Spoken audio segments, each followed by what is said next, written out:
दोस्तों, अगर आप भी सनराइजर्स की जीत से खुश हैं तो हमारी इस वीडियो को लाइक जरूर कीजिएगा। दोस्तों, आईपीएल 2022 में 21 मुकाबलों के बाद अब कोई भी ऐसी टीम नहीं बची है जिसे हार का मुंह ना देखना पड़ा हो। सोमवार को नवी मुंबई में लगातार जीत के रथ पर सवार चल रही गुजरात टाइटंस के रास्ते में पड़ गई ऑरेंज आर्मी। मैच से पहले हर किसी ने फॉर्म के आधार पर गुजरात को आगे रखा था, लेकिन यही तो खासियत होती है ना टी20 क्रिकेट की। कब कौन से दिन कौन सी टीम पलटवार कर दे ये किसी को नहीं मालूम होता है। गुजरात टाइटंस की चौथी जीत तो नसीब नहीं हुई, उल्टा सनराइजर्स हैदराबाद ने उन्हें एक तरफा हराकर एक रियलिटी चेक थमा दिया है। तो आखिर कैसे हैदराबाद ने रोका गुजरात का विजय रथ, कहां हुई हार्दिक पांड्या की टीम से चूक, ये सब हम आपको बताएंगे। लेकिन उससे पहले आपको क्या लगता है, हार्दिक पांड्या और रोहित शर्मा में से बेहतरीन कप्तान कौन है? अपनी राय नीचे दिए गए कमेंट बॉक्स में जरूर बताइएगा। दोस्तों, नवी मुंबई के डीवाई पाटिल स्टेडियम में एसआरएच के कप्तान केन विलियमसन ने टॉस जीता और बिना हिचकिचाहट के गेंदबाजी चुनी। लेकिन पहले ही ओवर में अनुभवी गेंदबाज भुवनेश्वर कुमार लाइन और लेंथ से भटके हुए थे और सिर्फ वाइड से ही 11 रन लुटा दिए और गुजरात ने भुवी के पहले ओवर से 17 रन लुटा लिए। लेकिन भुवनेश्वर ने इसके बाद वापसी की और तीसरे ओवर में राहुल त्रिपाठी के शानदार कैच से उन्होंने इनफॉर्म गिल को आउट करके एसआरएच को बड़ी कामयाबी दिलाई और फिर से टाइटंस को अच्छी शुरुआत नहीं मिल सकी, जिसके बाद पिछले मैच में इंप्रेस करने के बाद साई सुदर्शन बल्लेबाजी करने पहुंचे और उन्होंने इससे ज्यादा कुछ खास करने में कामयाब नहीं हो सके और 11 रन बनाकर नटराजन के शिकार बन गए। दूसरे एंड पर मैथ्यू वेड के लिए ये एक अहम पारी थी और शुरुआत में उन्होंने विकेट पर रुकने का इंटेट भी दिखाया, लेकिन लगातार चौथे मुकाबले में वेड इंप्रेस करने में नाकाम हुए और युवा उमरान की गति से बीट हो गए और 19 के निजी स्कोर पर उन्हें आउट होकर पवेलियन लौटना पड़ा। लेकिन कप्तान हार्दिक पांड्या तो आज कुछ खास करने के इरादे से उतरे थे। हार्दिक ने आते ही दूसरी गेंद पर बाउंड्री लगाकर अपने मंसूबे दर्शा दिए, लेकिन जैसे ही 8वें ओवर में उमरान की घातक बाउंसर गेंद हार्दिक के हेलमेट पर लगी, इसके बाद तो पांड्या जो शुरू हुए फिर रुकने का नाम ही नहीं लिया।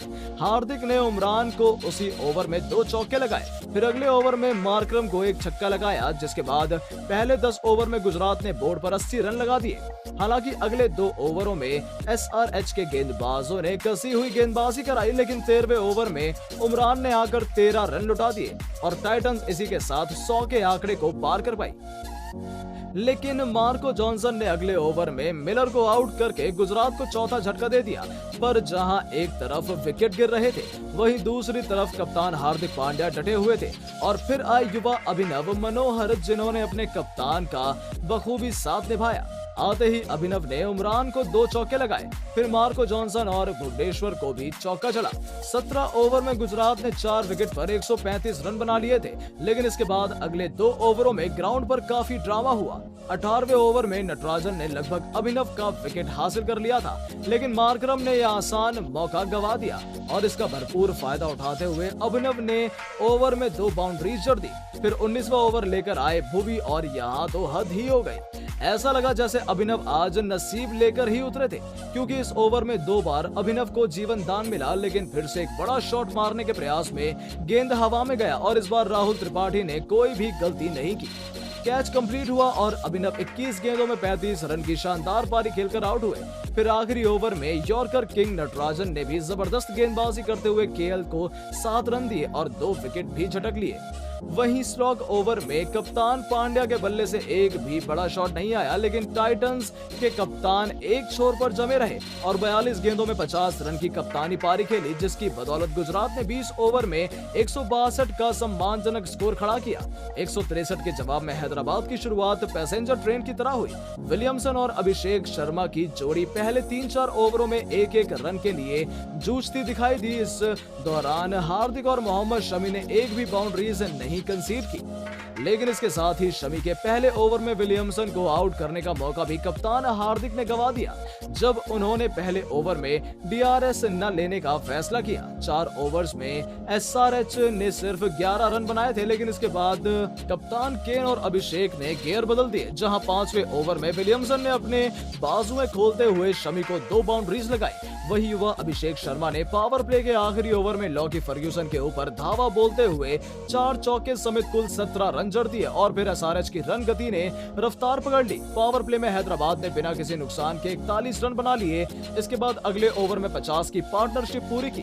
हालांकि अभिषेक लगातार दूसरे मुकाबले में अर्धशतक लगाने से चूक गए और 32 गेंदों में 42 रन की शानदार पारी खेल राशिद करामाती खान को अपना विकेट दे बैठे, पर विलियमसन डटे हुए थे और पहले विकेट के लिए 64 की पार्टनरशिप हो चुकी थी। पर अभिषेक का विकेट हासिल करने के बाद टाइटंस ने मैच बनाने की कोशिश की।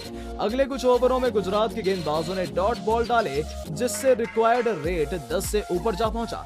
12 ओवर तक हैदराबाद ने विकेट तो एक ही गंवाया था, लेकिन इस दौरान सिर्फ 82 रन ही बनाए थे। ऐसे में हैदराबाद के लिहाज से अब रन गति बढ़ाना काफी जरूरी बन गया था, तो कप्तान ने खुद ये जिम्मेदारी उठाई और विरोधी कप्तान के एक ओवर में 2 छक्के की बदौलत कुल 16 रन लुटा लिए। इसके बाद अगले ओवर में राहुल त्रिपाठी ने लेग स्पिनर तेवतिया का छक्के के साथ स्वागत तो किया, लेकिन ये शॉट लगाने के क्रम में अपना हैमस्ट्रिंग खिंचवा बैठे और यहाँ दुर्भाग्यपूर्ण तरीके से त्रिपाठी को ग्राउंड से बाहर जाना पड़ा। तेवतिया ने अपने पहले ओवर में 10 रन दिए, जिसके बाद आखिरी 6 ओवरों में एसआरएच को 55 रनों की दरकार रह गई। त्रिपाठी के जाने के बाद पूरन ने ग्राउंड में कदम रखा और विरोधी खेमे से सीधे राशिद को विकेट निकालने के लिए बुलाया गया, पर पूरन ने राशिद को आखिरी ओवर बिना जोखिम उठाए खेला, जिसके बाद 30 गेंदों में हैदराबाद को 47 रन बनाने बाकी रह गए और फिर केन कंसिस्टेंस विलियमसन ने फर्ग्यूसन के ओवर में 13 रन ठोककर न केवल अपना अर्धशतक पूरा किया, बल्कि हैदराबाद की मैच में मजबूत पकड़ बना दी। लेकिन जैसे ही लग रहा था कि एसआरएच आसानी से यह मुकाबला जीत जाएगा, मैच में एक और ट्विस्ट आया। 24 गेंदों में 34 रन की दरकार थी, लेकिन 17वें ओवर में गेंदबाजी करने आए कप्तान पांड्या ने दूसरे कप्तान विलियमसन का विकेट लेकर गुजरात को एक उम्मीद की किरण दिखाई। हार्दिक ने शानदार 17वां ओवर डालकर मैच में नया रोमांच पैदा कर दिया। अब 18 गेंदों में एसआरएच को 28 रन चाहिए थे। पूरन और मार्करम क्रीज पर मौजूद थे, लेकिन जो दबाव पिछले ओवर में हार्दिक ने बनाया था, उस पर पूरन ने पानी फेरते हुए फर्ग्यूसन को 15 रन कूट दिया और हैदराबाद के लिए जीत सिर्फ 13 रन दूर रह गई थी और निकोलस पूरन ने मैच को खत्म करने में ज्यादा देर नहीं लगाई। 19वें ओवर में शमी को 12 रन पड़े और इसके बाद नालकंडे के आखिरी ओवर की पहली गेंद पर शानदार छक्का लगाकर पूरन ने स्टाइल से काम संपूर्ण किया है। 18 गेंदों में 34 नॉट आउट रहते हुए पूरन ने एसआरएच को 5 गेंद बाकी रहते 8 विकेट से धमाकेदार जीत दिला दी और इसी के साथ गुजरात टाइटंस को इस सीजन में पछाड़ने वाली पहली टीम बन गई है। तो दोस्तों, आप हैदराबाद की जीत को 10 में से कितने नंबर देंगे? अपनी राय नीचे दिए गए कमेंट बॉक्स में जरूर दें और ऐसी शानदार खबरों के लिए चैनल को सब्सक्राइब करना ना भूलें।